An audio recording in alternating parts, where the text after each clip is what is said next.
केदारनाथ उपचुनाव में अपनी जीत दर्ज करने को लेकर कांग्रेस क्षेत्र के हर मुद्दे को पुरजोर तरीके से उठा रही है। इसी क्रम में कांग्रेस ने एक नए मुद्दे को उठाना शुरू कर दिया है।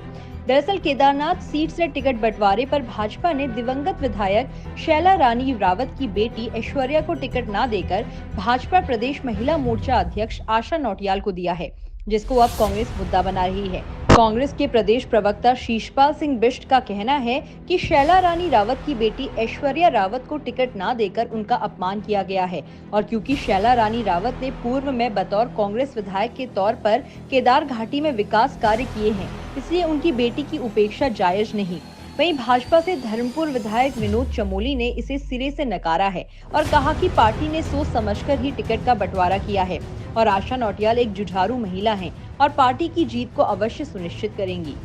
देखिए, कांग्रेस पार्टी हर उस व्यक्ति का मुद्दा उठाती है जो सरकार द्वारा शोषित हो, पीड़ित हो। भारतीय जनता पार्टी की जनविरोधी नीति की छाया में इस बार शैला रानी जी की बेटी आई हैं। भाजपा का एक ट्रेंड रहा है कि वो जो भी दिवंगत विधायक हैं उनके आश्रितों को टिकट देती रही है। केदारनाथ में भाजपा ने ये परंपरा तोड़ी है और शैला रानी जी कांग्रेस में भी विधायक रही हैं और जब वो कांग्रेस में थी उसी दौर में केदारनाथ क्षेत्र में विकास के काम बड़ी मात्रा में हुए हैं। तो जनता निश्चित तौर पर कांग्रेस के दौर को याद करती है।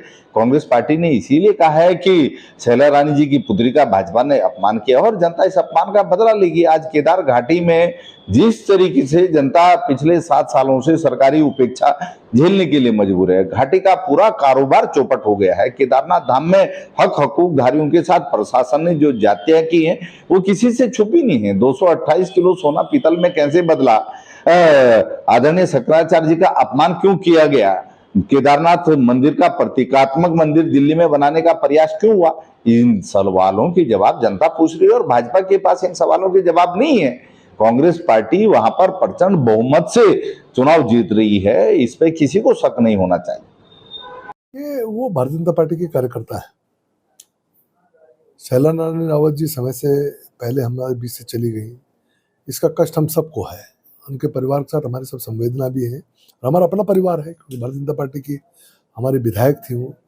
और जहाँ तक ऐश्वर्या राय जी का सवाल है तो निश्चित तौर पर भविष्य में उनके परिवार की जो पॉलिटिकल लेगेसी है वो ऐश्वर्या हाथ में लेने वाली है, तो पार्टी उनके बारे में निश्चित तौर पर समय पर विचार करेगी।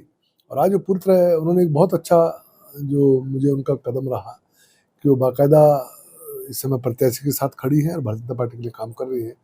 निश्चित तौर पर उनका राजनीतिक भविष्य सुरक्षित भी है और बेहतर भी है।